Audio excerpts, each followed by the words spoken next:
Bienvenue dans cette vidéo annexe qui regroupe en images les expériences réalisées durant ce TPE. Dans un premier temps sera montrée l'expérience qui vise à démontrer que l'agitation favorise l'enfoncement d'un corps dans un sable mouvant et ainsi prouver les propriétés non newtoniennes du sable. Dans un second temps, vous sera présentée une expérience où sont comparés les enfoncements respectifs de deux corps à la densité différente. Cette expérience permettra de confirmer ce qui a été théorisé dans la partie de la poussée d'Archimède sur le fait que l'enfoncement partiel ou total d'un corps dépend de sa densité par rapport au sable mouvant. Et enfin, dans un troisième temps, la dernière expérience montrée dans cette vidéo consistera à mesurer la force nécessaire pour soulever des poids, d'abord dans l'air, puis dans un sable mouvant, pour ainsi confirmer ou non le fait que les sables mouvants exercent une force d'attraction sur le corps qui y est enfoncé. Afin de faciliter la navigation, nous proposons des timecodes pour accéder aux expériences voulues dans la vidéo.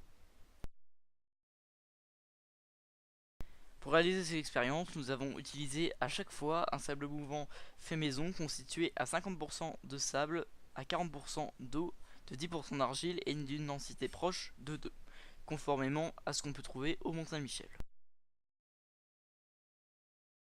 On voit qu'il s'enfonce pas, donc pour l'enfoncer, on va agiter le truc. Donc imaginons que ce poids est une personne qui, pris panique dans les sables mouvants, s'agite et s'enfonce. Voilà. Hop. Voilà, là il est bien enfoncé. On va le déposer sur un sable mouvant. Donc on voit qu'il s'enfonce déjà pas mal du fait de sa forte densité. Mais on va secouer pour vérifier que lorsqu'on s'agite, eh bien on s'enfonce plus. Voilà, on continue. On s'enfonce bien. Voilà. Bilan, le corps s'enfonce plus facilement si une contrainte de cisaillement est appliquée au sable mouvant, ici l'agitation provoquée par la secousse.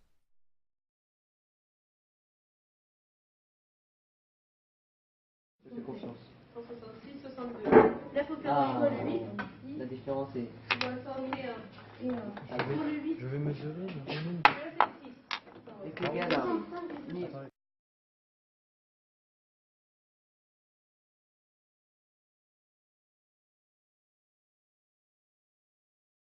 On constate avec cette expérience que le poids des densités supérieures au sable mouvant s'enfonce très rapidement après agitation. En revanche, le cochon d'une densité inférieure à celle du sable mouvant ne s'enfoncera jamais complètement.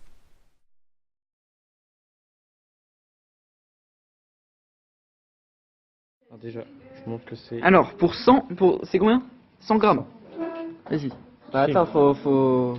Ah, tu fais... Donc pour 100 grammes, on a une force de 1 newton. Voilà. Et donc on va voir quelle est la pression nécessaire pour extirper ce 100 grammes des sables mouvants. Alors là on voit qu'il s'enfonce pas. Donc pour l'enfoncer, on va agiter le truc. Voilà, là il est bien enfoncé. Et donc on va voir combien de force est nécessaire pour le tirer. Et donc est-ce que tirer c'est une bonne solution pour sortir un sable mouvant? Vas-y, Et là, il faut... voilà, il nous faut... Attends, vas-y, on recommence. J'étais même à 2,5 à un moment. Vas-y, attends, vas-y, renfonce-le. C'est beaucoup plus dur. Ça, c'est pour augmenter la vitesse, quoi. Voilà. Et là, t'es prêt? Voilà, ça devient très dur de le tirer. 2,5, c'est 2,5. Non, c'est Voire 3, hein. Voire 3, on a multiplié, Ah oui, non, oui, c'était là. on a multiplié par 3 la force nécessaire à l'enlever. Maintenant, on va essayer avec 200. 200. Vas-y. Alors, donc on va prendre 200 grammes dans l'air. Donc voilà, on a besoin de 2 newtons pour 2 newtons pour 200 grammes. Bien. Attention. Vas-y. Voilà. Donc là, on descend très bas. C'est très difficile. Et là, est-ce qu'il est extirpé? doubler. Voilà, il faut doubler, tout simplement. On est même descendu à presque 5. Ces expériences nous ont permis de constater que la force nécessaire pour extirper les poids dans un sable mouvant était bien plus importante que celle nécessaire pour les soulever dans l'air. Ainsi, on conclut que les sables mouvants exercent bel et bien une force d'attraction et qu'il en devient difficile d'en sortir pour un être humain, simplement